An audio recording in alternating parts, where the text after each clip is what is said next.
30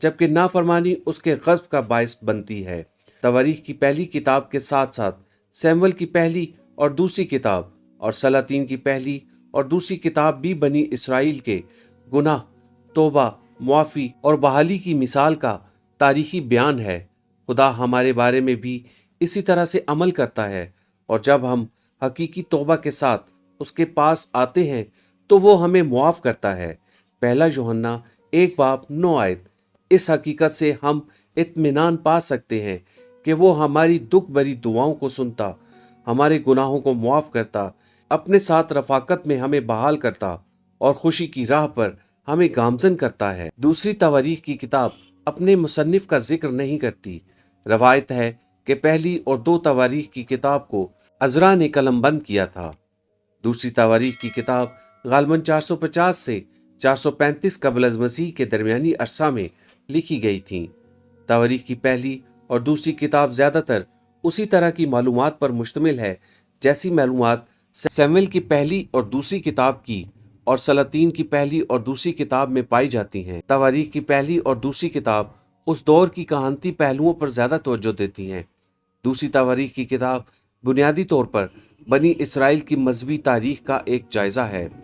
کلیدی آیات: دوسری تواریخ کی 2 باب پہلی آیت: اور سلیمان نے ارادہ کیا کہ ایک گھر خداوند کے نام کے لیے اور ایک گھر اپنی سلطنت کے لیے بنائے۔ دوسری تواریخ 29 باب 1-3 آیت: حزقیہ 25 برس کا تھا جب وہ سلطنت کرنے لگا، اور اس نے 29 برس یروشلم میں سلطنت کی۔ اس کی ماں کا نام ابیہ تھا جو زکریا کی بیٹی تھی۔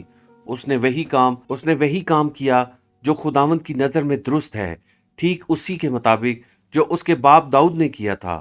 اس نے اپنی سلطنت کے پہلے برس کے پہلے مہینے میں خداوند کے گھر کے دروازوں کو کھولا اور ان کی مرمت کی۔ دوسری تواریخ 36 باب 14 آیت: اس کے سوا کاہنوں کے سب سرداروں اور کاہنوں نے اور قوموں کے سب نفرتی کاموں کے مطابق بڑی بدکاریاں کی، اور انہوں نے خداوند کے گھر کو جسے اس نے یروشلم میں مقدس ٹھہرایا تھا ناپاک کیا۔ دوسری تواریخ 36 باب 23 آیت: شاہ فارس قورس یوں فرماتا ہے کہ خداوند آسمان کے خدا نے زمین کی سب مملکتیں مجھے بخشی ہیں، اور اس نے مجھ کو تاکید کی ہے کہ میں یروشلم میں جو یہودا میں ہے اس کے لیے ایک مسکن بناؤں۔ پس تمہارے درمیان جو کوئی اس کی ساری قوم میں سے ہو، خداوند اس کا خدا اس کے ساتھ ہو اور وہ روانہ ہو جائے۔ مختصر خلاصہ: دوسری تواریخ کی کتاب یہودا کی جنوبی مملکت کی تاریخ کو قلم بند کرتی ہے، جو کہ سلیمان کے دور حکومت سے لے کر بابلی جلاوطنی کے اختتام تک کا دور ہے۔ یہودا کا زوال مایوس کن ہے، مگر اس تاریخ میں ان روحانی اصلاح کاروں پر غور کیا گیا ہے جو لوگوں کو خدا کی طرف واپس لانے کے لیے پورے جوش و جذبے سے کوشش کر رہے تھے۔ گو کہ برے بادشاہوں یا اچھے بادشاہوں کی ناکامیوں کے بارے میں بھی کچھ ذکر پایا جاتا ہے، مگر صرف اچھائی پر زور دیا گیا ہے۔ چونکہ دوسری تواریخ کی کتاب کہانتی پہلوؤں پر بات کرتی ہے، لہذا جھوٹے معبودوں کی پرستش اور یروشلم میں موجود ہیکل کو تسلیم کرنے سے انکار کے باعث اسرائیل کی شمالی ریاست کا ذکر شاذ و نادر ہی کیا گیا ہے۔ دوسری تواریخ کی کتاب کا اختتام یروشلم اور ہیکل کی آخری بربادی کے ساتھ ہوتا ہے۔ پیشن گوئیاں: پرانے عہد نامہ میں بادشاہوں اور ہیکل کے بارے میں تمام حوالہ جات ہیں۔ ہم بادشاہوں کے بادشاہ یسوع مسیح اور روح القدس کا مقدس یعنی اس کے لوگوں کا عکس دیکھتے ہیں، یہاں تک کہ اسرائیل کے بہترین بادشاہوں میں بھی تمام انسانی عیب پائے جاتے تھے، اور ان کی قیادت میں بھی بہت زیادہ نقائص موجود تھے۔ لیکن بادشاہوں کا بادشاہ 1000 سالہ بادشاہی کے لیے زمین پر آئے گا، تو وہ داؤد کے تخت کے حقیقی وارث کے طور پر تخت نشین ہوگا اور اس ساری زمین پر اپنا اقتدار قائم کرے گا۔ صرف اسی وقت ہمارے پاس ایک کامل بادشاہ ہوگا جو صداقت اور راستہ بازی سے بادشاہی کرے گا۔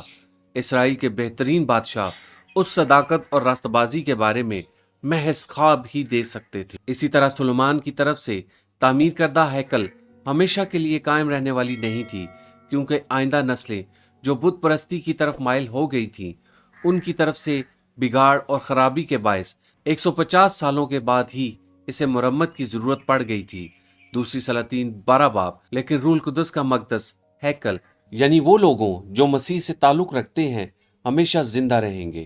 ہم جو یسوع میں پیوست ہیں ایک ایسی ہیکل یا خدا کا ایسا مقدس ہیں جو ہاتھ سے نہیں بلکہ خدا کی مرضی سے بنایا گیا ہے۔